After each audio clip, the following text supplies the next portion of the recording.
Institute of Business Career Under Construction webinar series, which was established to help MBA community advance their career and employment opportunities through leveraging their MBA credentials, confidence, and networks.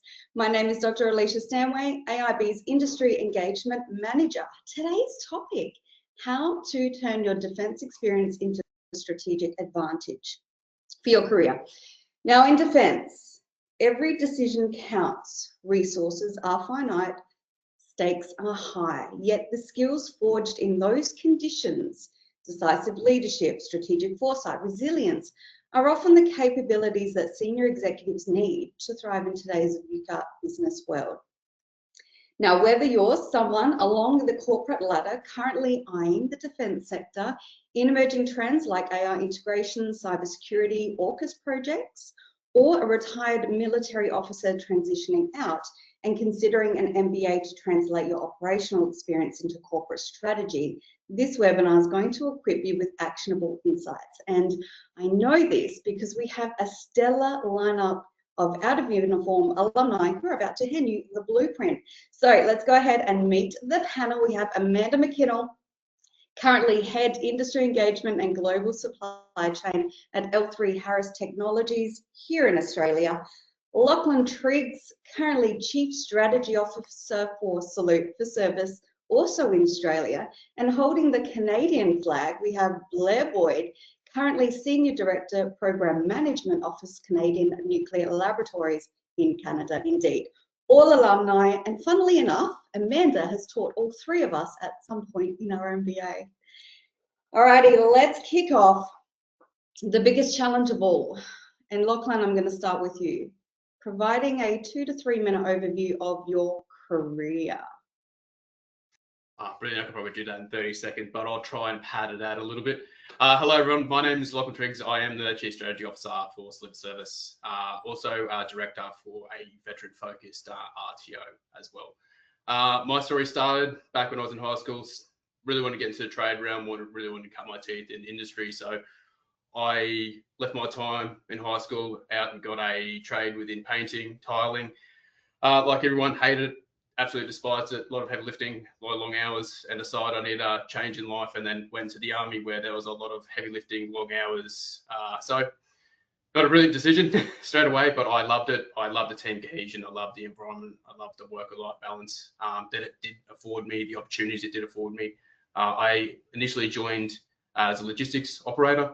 So I cut my teeth understanding systems, operations, those Miller's documentations, just those basic kind of going through and understanding the background of what it means to supply defence.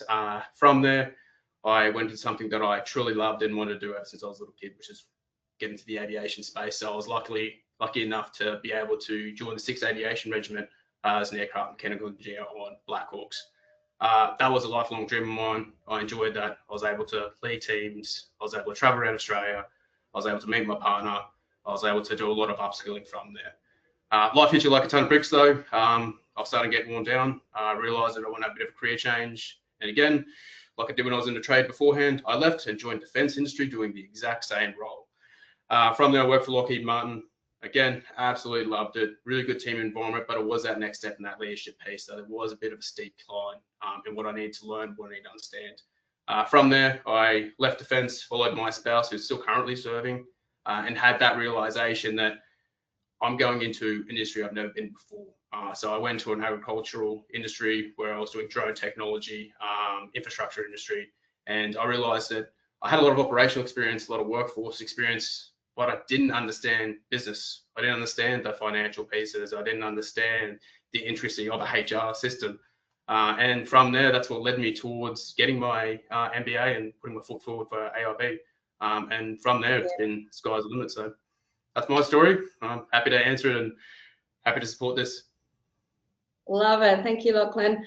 As the only non-uniform person on this panel, based on conversations we've had in the past, I've started up my own dictionary just of language that I need to translate. But I love the teeth cutting one. I've been using that a bit this week. All right, Amanda, over to you.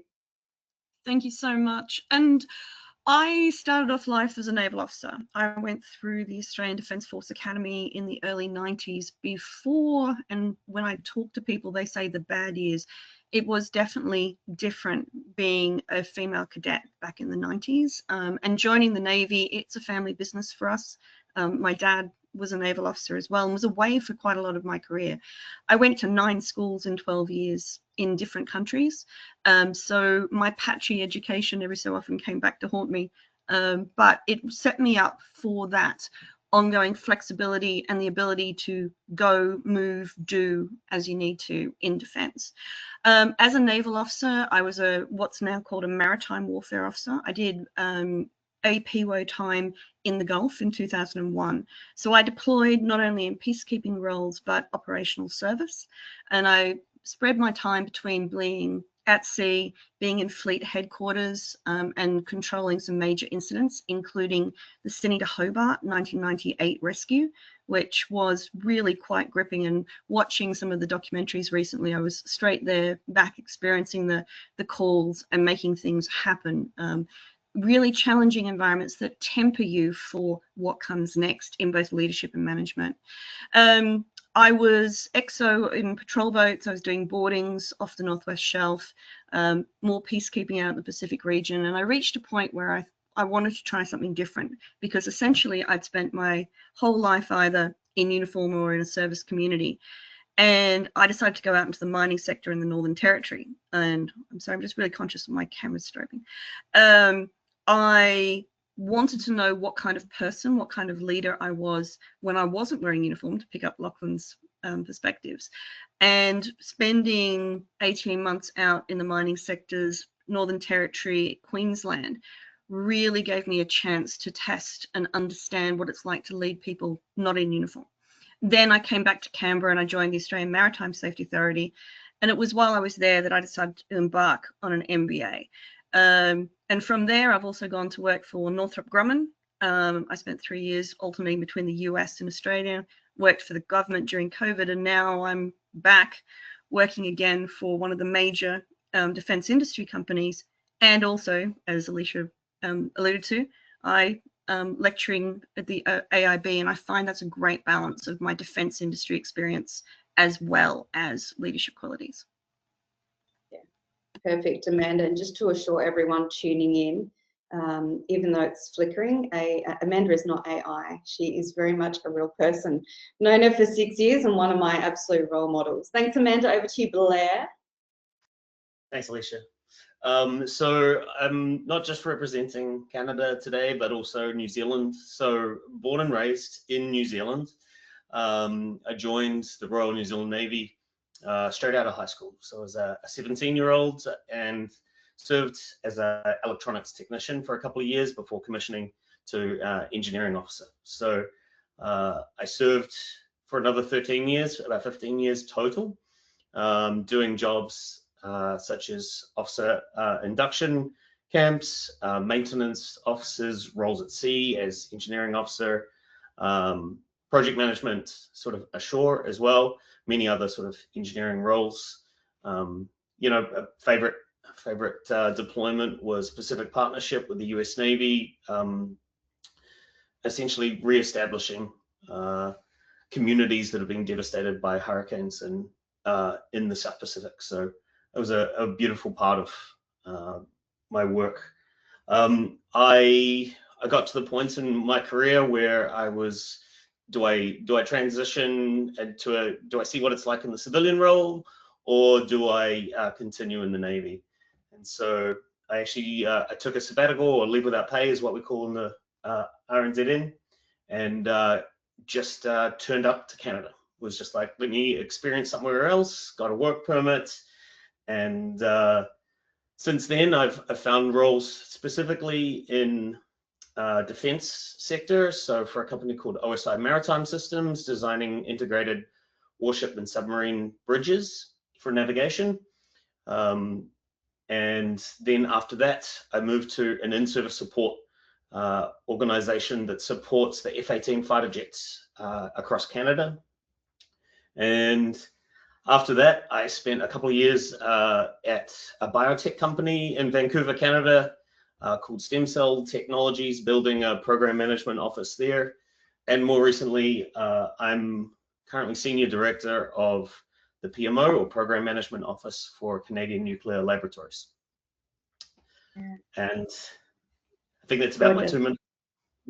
Yeah, you've all nailed it. You've nailed the first brief. Fantastic. Blair, I want to share a really quick story. 5 years ago when I met you, and I've watched your career and really proud of your progression since. But our very first subject where we met together, were in leadership, and your assessment was one of those ones that was a reflection on leadership, as everyone had to do. But Blair, going the extra mile and taking his project management experience, took all the theories, put it into Excel, and then did a really articulate examination of how they all differed. It was one of those things that has always stuck in my head, and every now and then I bring it out and show the next wave of students. So we talk about transferable skills. That it just stood out to me. Thanks, Alicia.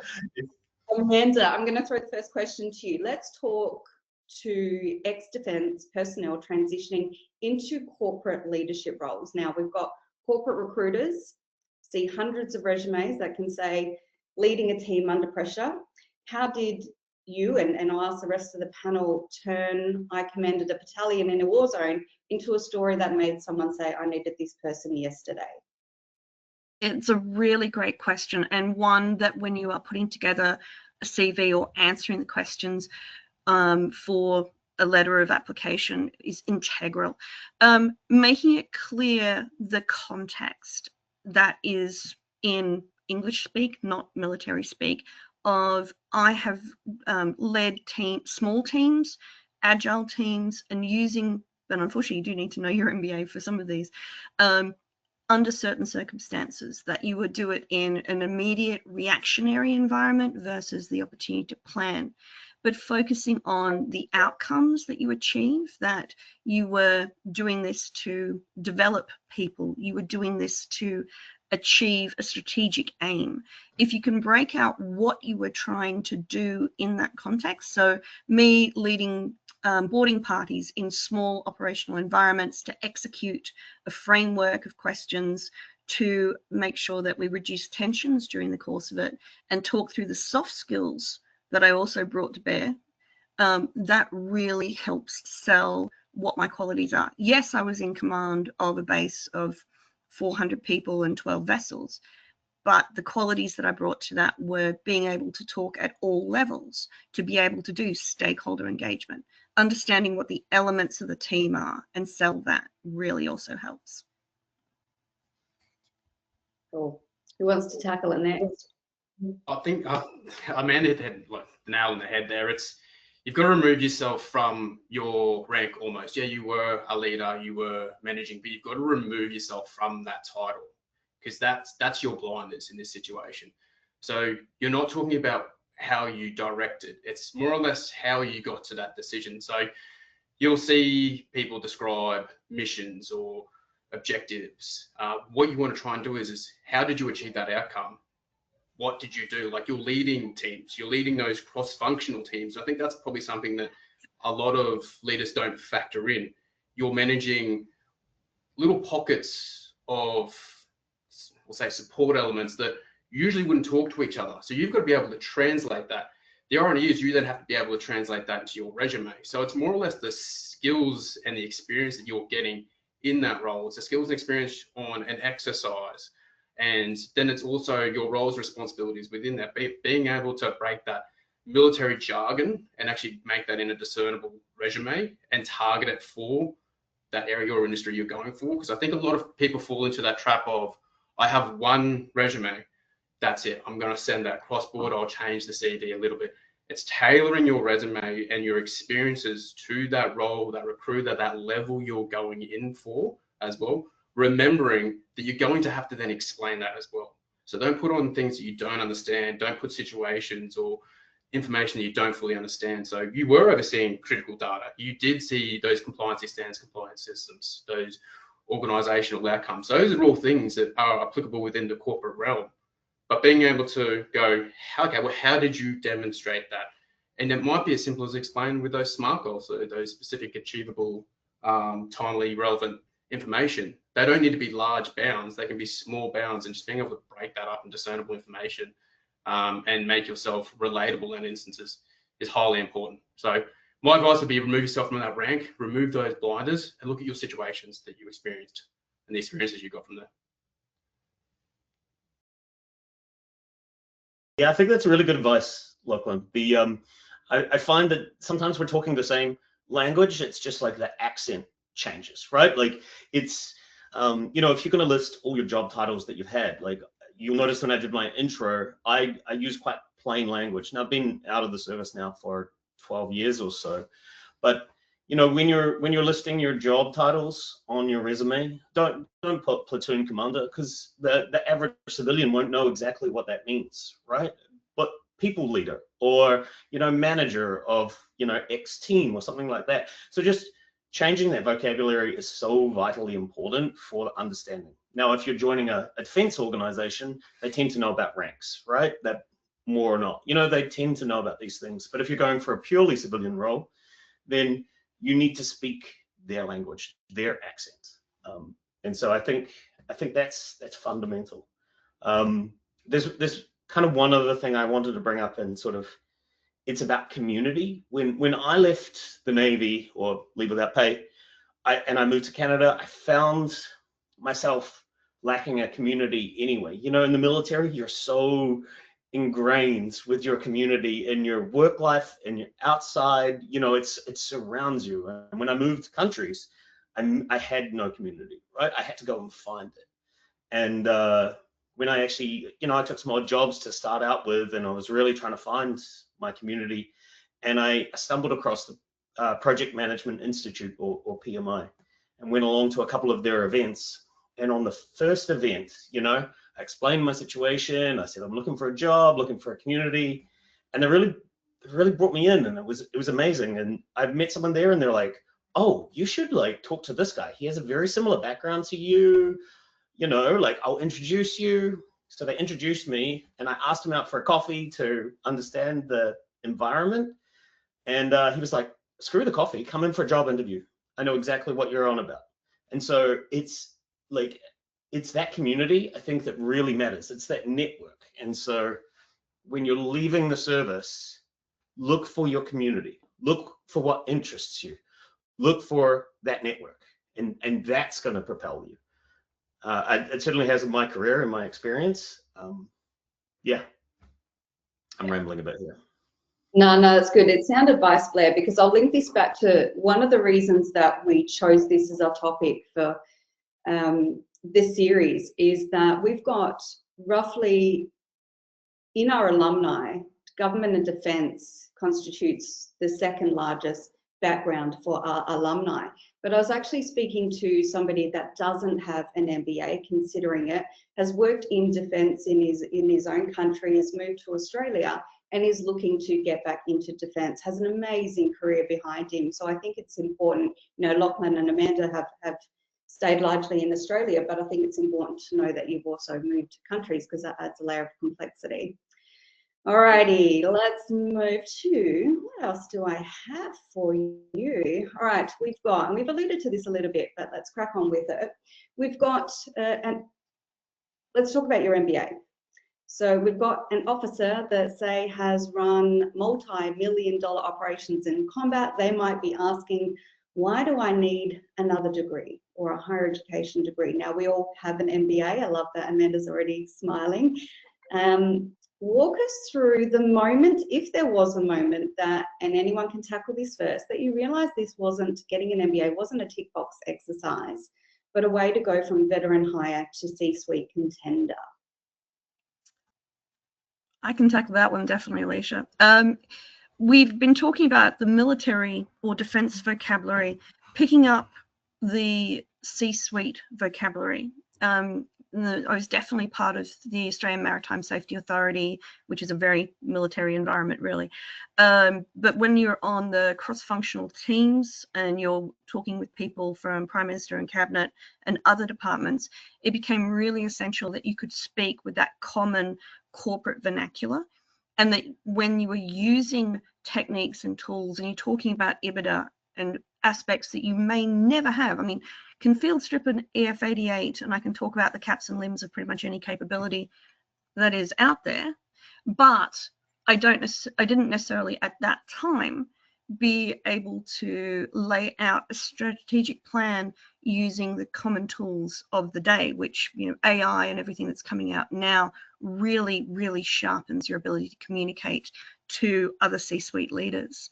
So for an MBA, being able to do the examination of the problem set that's in front of you and reduce a wicked problem into a strategic opportunity, the MBA gives you that almost Swiss Army knife set of skills that you can bring to bear.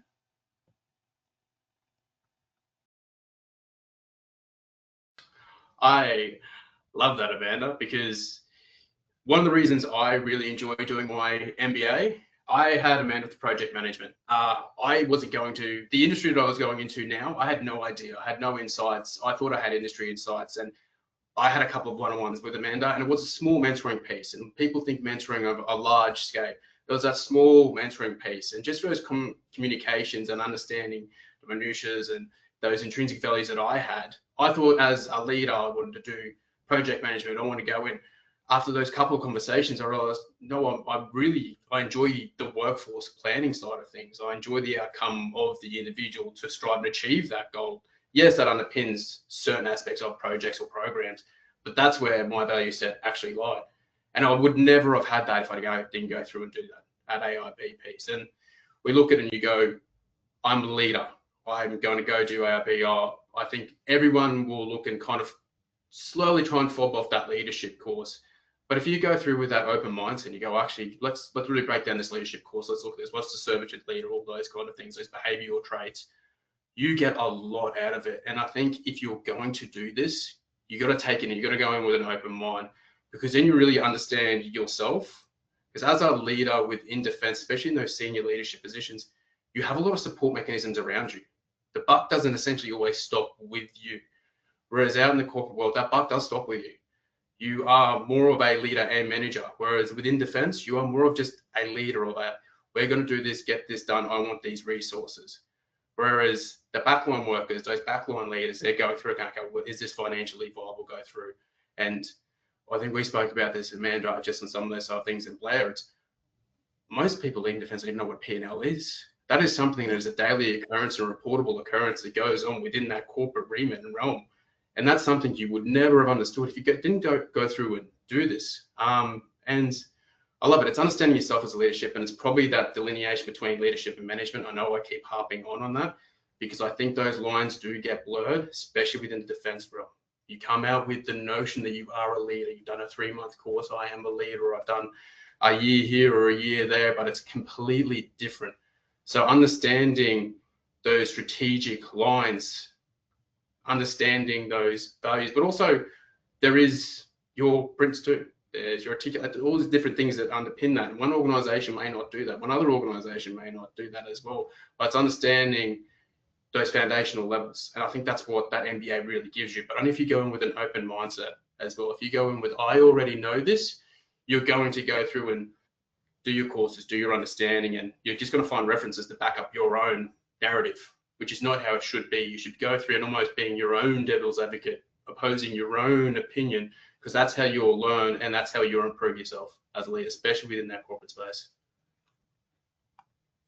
Yeah, it's really interesting, Lachlan, because, you know, like throughout my career, you get so many leadership courses, right? You're just like, you know, to the next year, the next level, the next rank, you're constantly doing leadership. And I remember joining AIB and going, leadership, really? My first course? I kind of had that closed mindset going, I've been doing this for 15 years, you know, I should breeze through this. And then like 1 week with Alicia, I was like, shit, I know nothing. Like, I haven't even scratched the surface yet. And I think that's what led to the Excel spreadsheet. I was like, I need to dig in and figure out what is going on here. What have I been missing? It changed my entire mindset. And I think, like, in the same notion as what you guys have been talking about, is I found myself, I think of my career, especially in the civilian world, before AIB and after, because I remember sitting in those C-suite meetings, right, trying to present my projects or trying to present my department's work, and just missing the mark the whole way. And I was just like, I know what they're talking about. Like, I know exactly what you mean. I know, like, why are you not listening to me?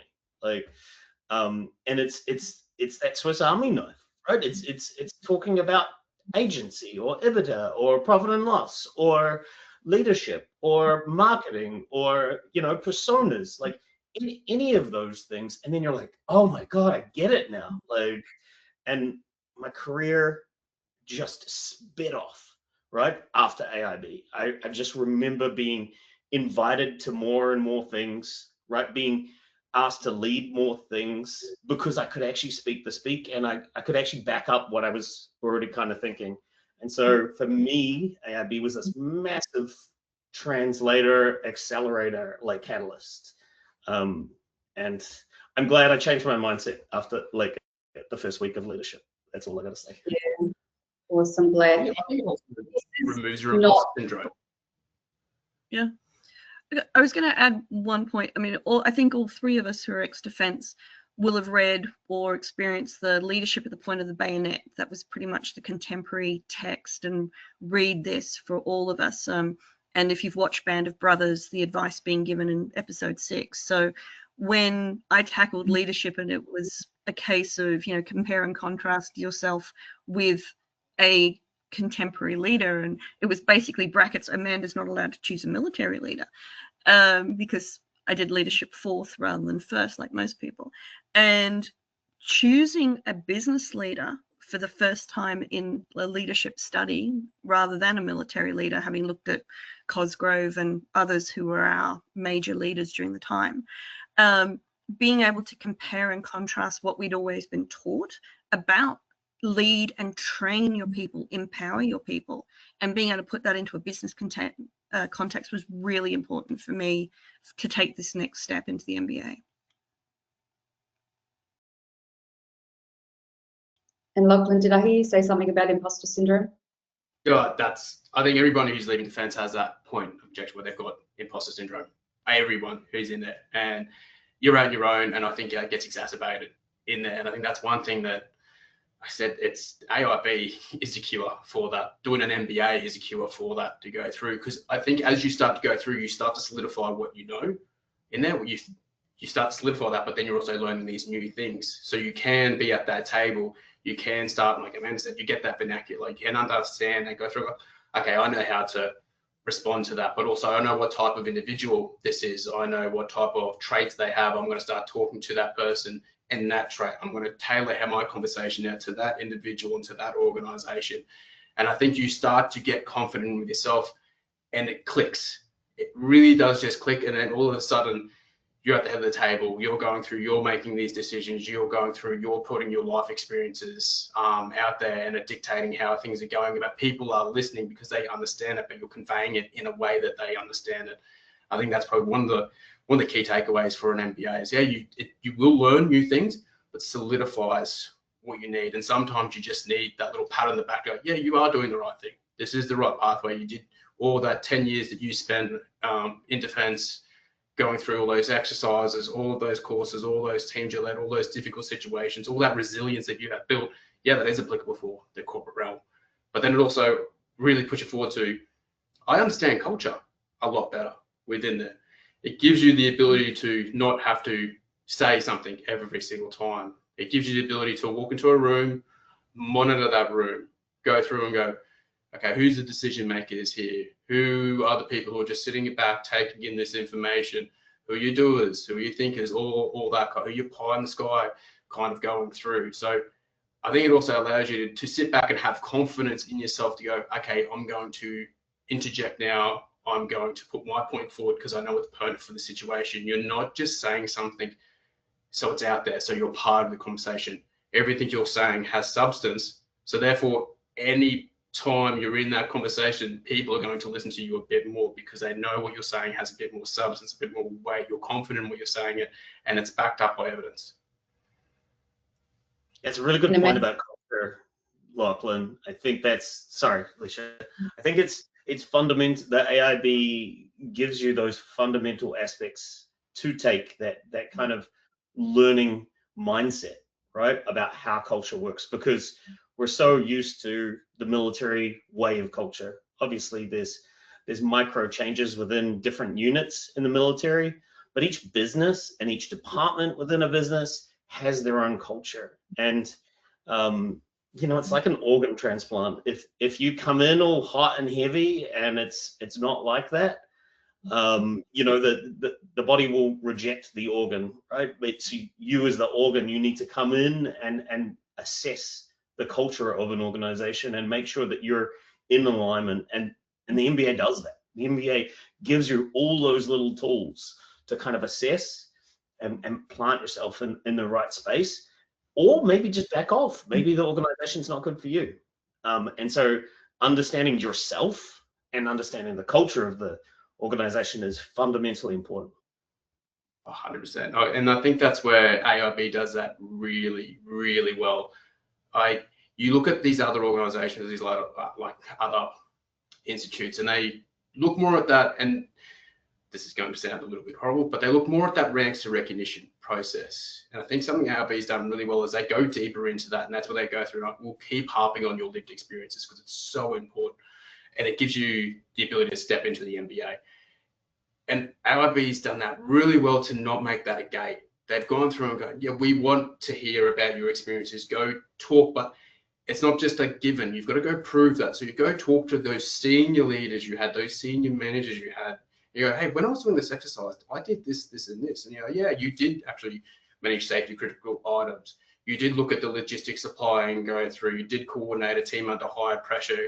You were liaising with RAF, Navy, and the Marines. Yeah, you hit all of these things, and then you create that scope. So before you even started doing your MBA, you've already got a little bit of confidence in there. And I think it adds that way, and it removes that piece of, I'm just a crafter, I'm just a corporal, I'm just a seaman, and goes through and puts you on that same level. And I think it's also reiterates that within that officer level, because you can get lost around other officers.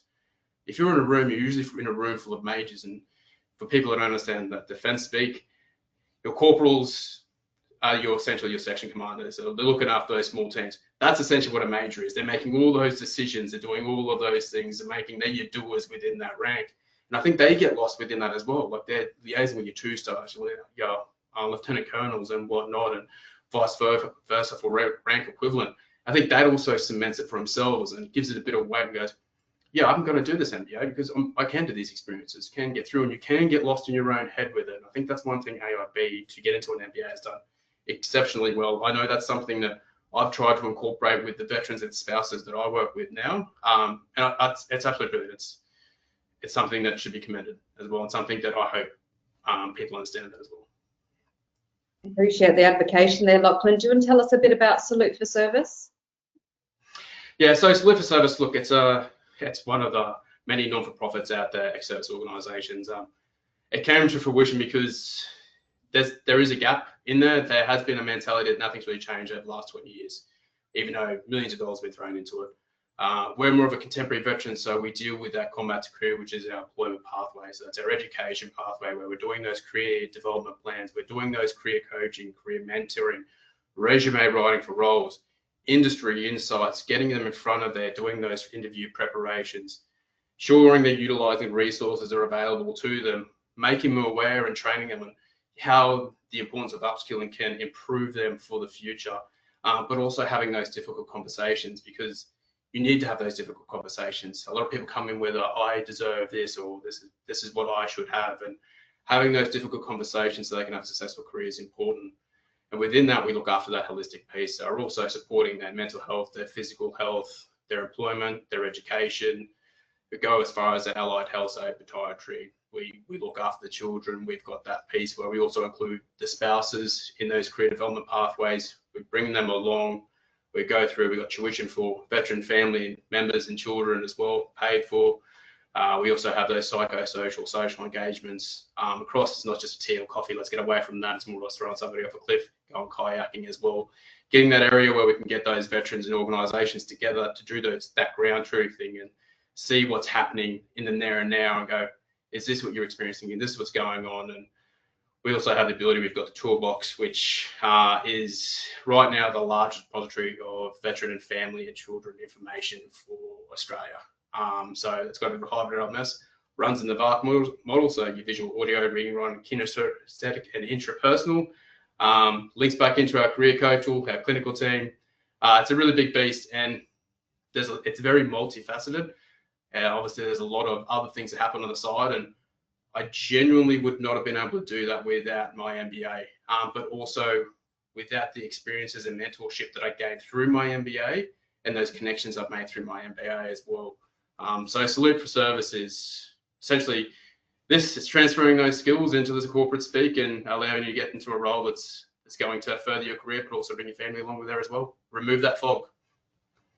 Yeah, you're doing wonderful work there, Lachlan, helping people get out of uniform into civilian roles. Well done. I've got a question that's come through. If you are watching with us live, you can drop a question into the Q&A if you wish. And Nashtara is one of our students. I suspect you're close to the end now, but a question has come through for the panel in relation to the MBA. How difficult was it for the panel to use work-related examples for assessments due to confidentiality issues?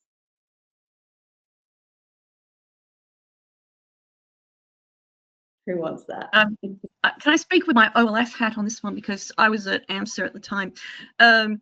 Being able to anonymize your unit and where you are, and you will be read only usually by the OLF and by a moderator. So there's not a lot of leakage that can occur, but by saying that you are part of an Air Force unit managing a capability, and I've seen some really creative ways of relabeling that capability, you can feel comfortable that you are using valid examples. And this is where the critical analysis that we really emphasize from the AIB's MBA is put aside the military aspect and look at the frameworks that we're giving you for organizational maturity or the project management or the finance. Don't forget to talk to your own leadership and make sure you do get a sign off to make sure it is 100%. But once you start unpacking with the new vocabulary we're giving you new tools to go and look at what your circumstances are, you'll actually find it really, really valuable. And hopefully you can take an idea to, parade with you the first time you do it and say, I've got a suggestion, and you've got something really to contribute and shape the environment with. So don't be afraid to do it, just follow some of the processes. I think the other thing that helps is word count, right? Like, I remember I could always write too much, right? But I could, writing succinctly is important. And I think for MBA assessments, you, like what Amanda said, is focus on not on the context, right, but on the principle or what you're trying to explain. And I think Lachlan said, take your military hat off, just step back and go, what is it? What's some brief context? Anonymize it, and then explain the theory and explain how it applied in the situation. That's greater than some operational confidentiality. And you're going to need that for the real world as well. You're going to be able to need to disseminate and do those experiences and those projects without divulging that information. This was actually a question that I asked Amanda when I was doing my project management piece, because I was talking about MH90 and whatnot. And we had this conversation to go through, and that's when you go through and I remember looking at a page. I think now you've got to have a 72-page process now for submission for defense as an absolute minimum or maximum, minimum to go through. So there's a lot of meat in there that you can actually bring out and divulge. It is all open source to go through, but actually going through and what are the frameworks in there? You can talk more on the frameworks that underpin that. You don't need to talk about that instance. That is the complete outcome and can be a couple of words here, but you can talk about all those frameworks, all those instances, and that's ending up what I know that's something that I do. I remember that vividly because it was very tough in there. Most of the stuff in there was top secret, couldn't talk about it. I think I could mention the aircraft type. I couldn't even talk about the safety instances that had occurred. But talking at those frameworks, but then getting those reports from, I think it's from DASA, I was able to pull. So going and being a bit more creative in that instance, because you're going to need that for your corporate speak anyway. You're going to need that when you're selling yourself and you're talking to that talent acquisition team as well, because you might not be talking to the C-suite. You're going to be talking to the TAEs, that talent acquisition team. So they aren't going to know in there. They're not going to know defense systems and whatnot, so you really need to break that down for them as well, so it's a good little practice, if anything.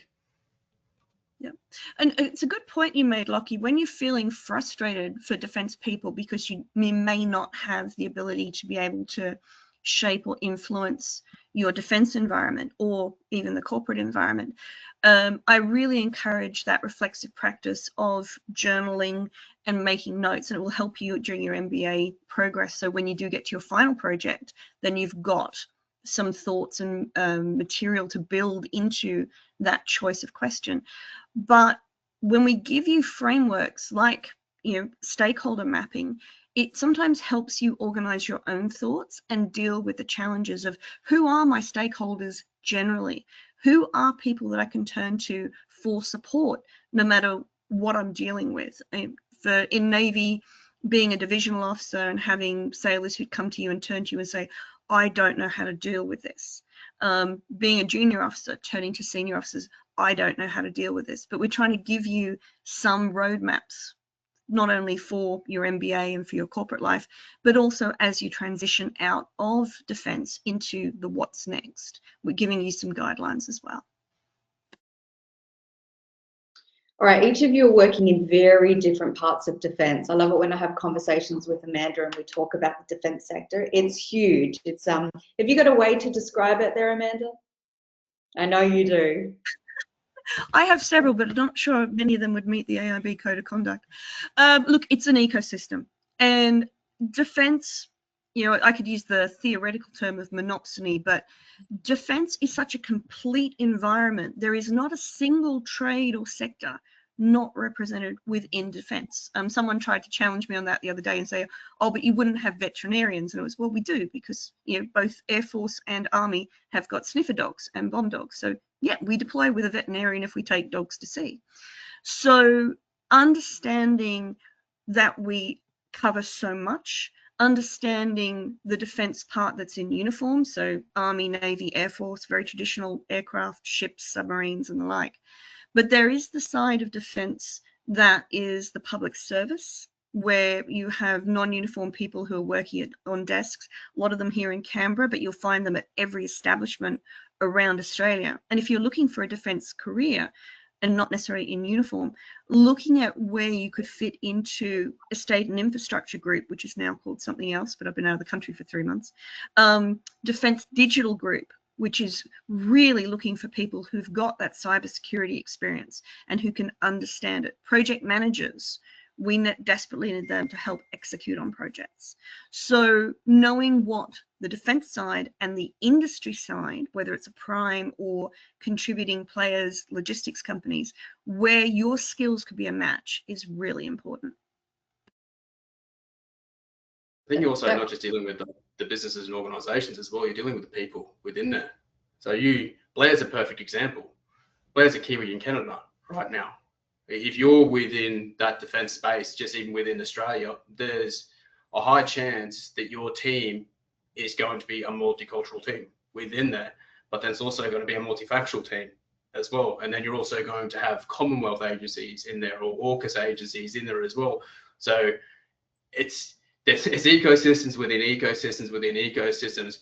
There's no way to broad brush this industry. And then you sprinkle in those public servants, your defence contractors, and then you're below the line. But there's all these different aspects that are in there. And this is why I think it's very important to interrogate any organisation you're planning on working for before you do anything, before you even hit that regimen. It might seem like a silly idea and go, of course I looked up BAE, but within BAE, geez, that's a rabbit hole within there. Even with the AUKUS piece, and the thing is that there's so much involved in there. And if you go in with even just 10% knowledge, it's more than 90% of those individuals in there. So understanding the ecosystem within the ecosystem, and Amanda has nailed that as well. And depending on who you ask about the defence industry, you're going to get a myriad of responses, and not all of them will be great. But it's also shifting through those personal biases as well, because you are going to witness that.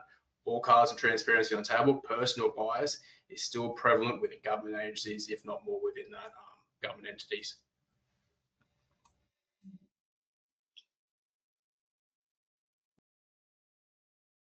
Wasn't sure whether Blair was going to jump in. So that ecosystem question, or context I should say, is important, because my next question is from where you're sitting in different parts of that ecosystem. What are the, say, 2 to 3 skill gaps you're seeing right now?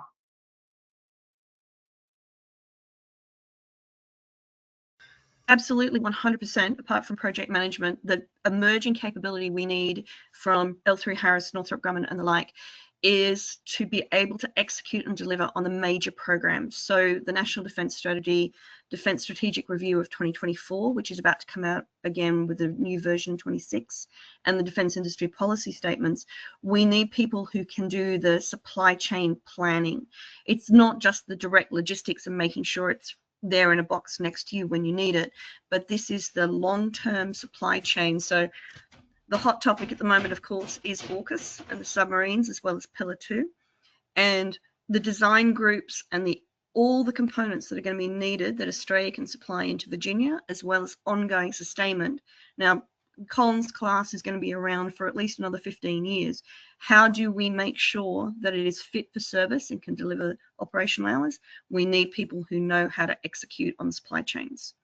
So having an MBA of supply chain and management is going to be critical. Upskilling yourself and making yourself the most equipped toolbox into the role is going to get you a job in defence.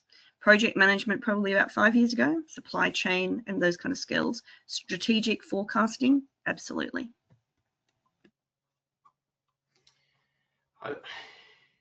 It's going to, the biggest ones that I'm seeing right now, if I had to go top 3, is your trades and services.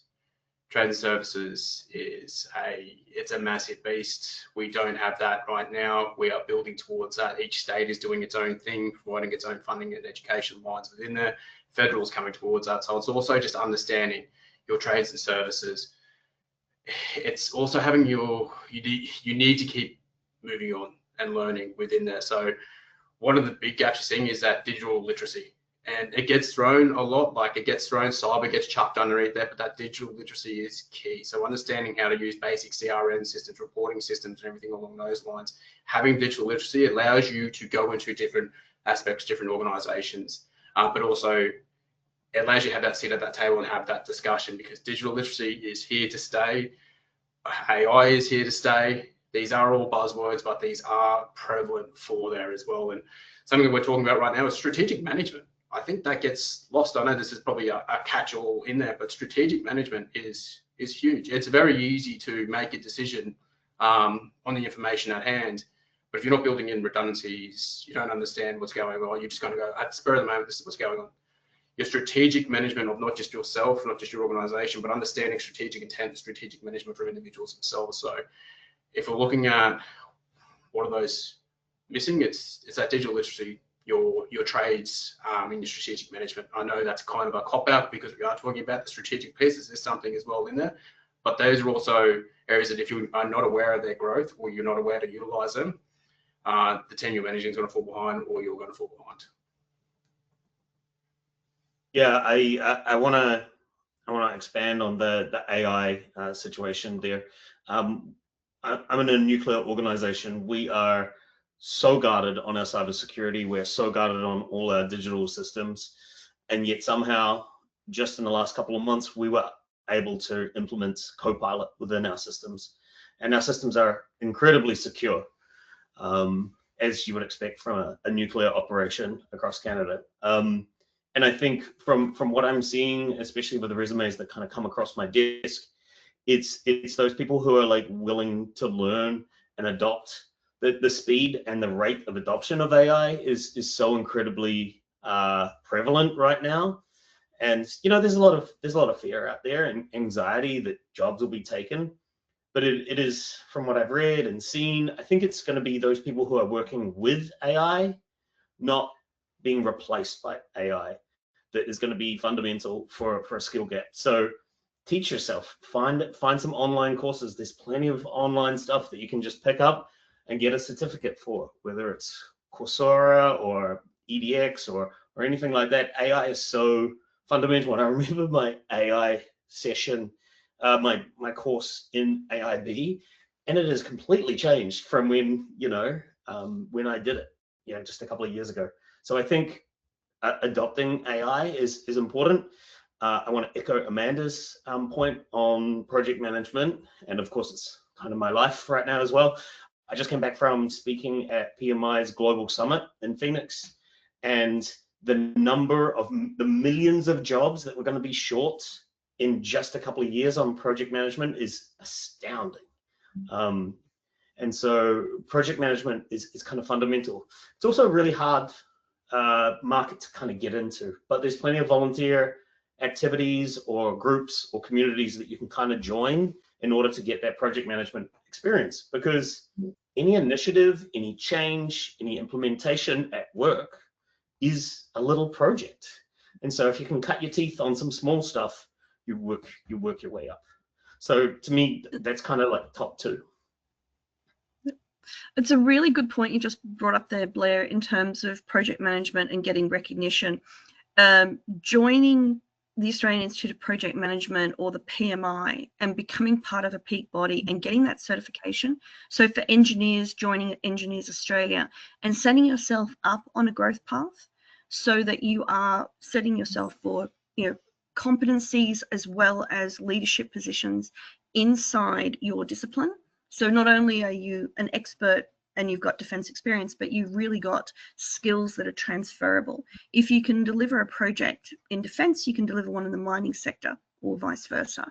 Sometimes the vernacular changes, but getting the recognition and that outside certification is really an enabler as well.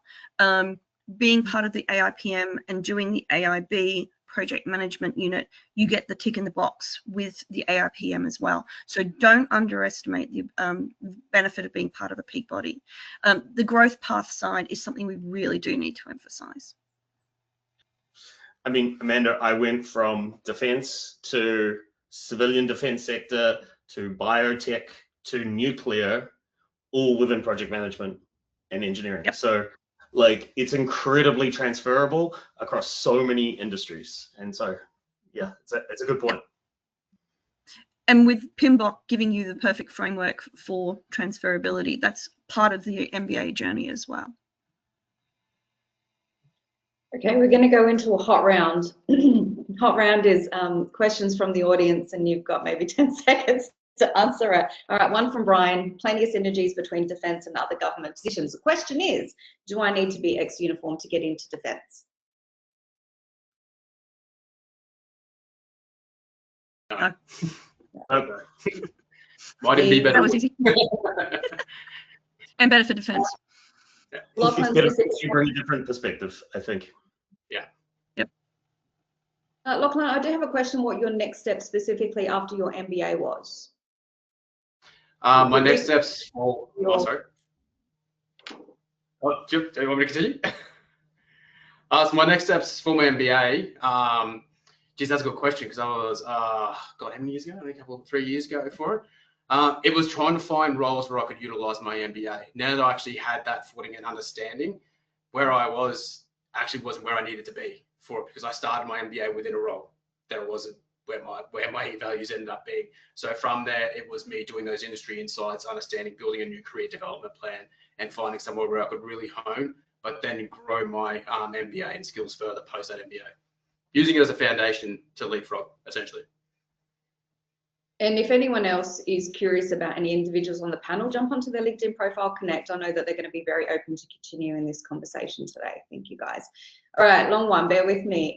Graham, with many years of defence and security experience in a variety of areas, accompanied by qualifications in risk management, project management, and work health safety, how vital, sounds like this is a specific question for him, how vital would you say an MBA is for taking that next step into senior leadership within the defence sector for someone who is looking to upskill, to enter those senior positions, which always seems a little bit out of reach without it?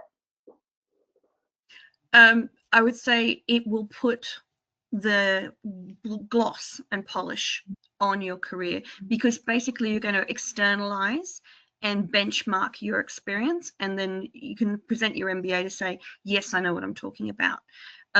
It may seem it's a little bit like what Alicia brought up earlier, that, you know, I've already demonstrated I can do it, but it means that you've got that holistic, we can do this, others have looked at my skill set, and this is the journey I've been on, and this is the milestone flag that I've achieved.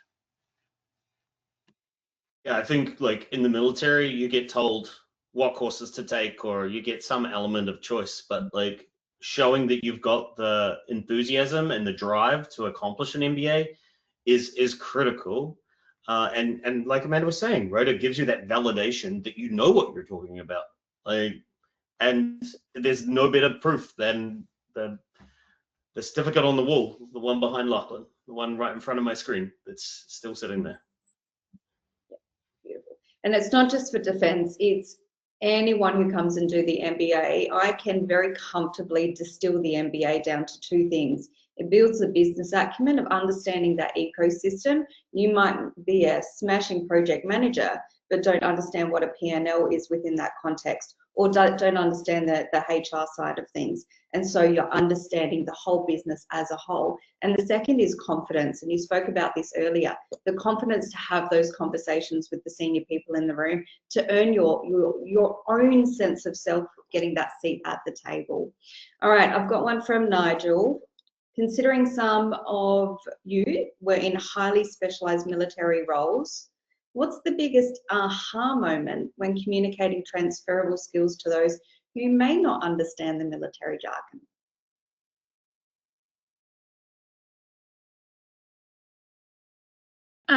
I think for me, it is not relying upon military jargon, that I will comfortably use every 3-letter and 4-letter acronym. And I default back to, if I'm talking to my mum, how much do I have to, you know, alter what's being said? So don't go into what is almost the defense version of corporate doublespeak. Talk about things in a plain language moment. And also don't take it as read that the person who you are talking to is going to understand at the same rate and in the same blocks of information that you're transmitting.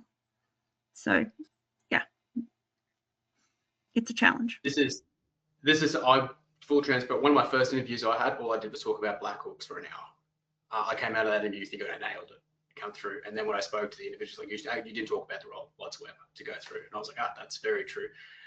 What I wish I could say is talk about the systems you were utilizing, talk about your diagnostic tools that you were utilizing, talk about how you got to that process. So just talk about this, and that's the thing is, your defense speak is here, that's fine. You can have that over here, but the amount of non-defense speak it way outweighs that to go through.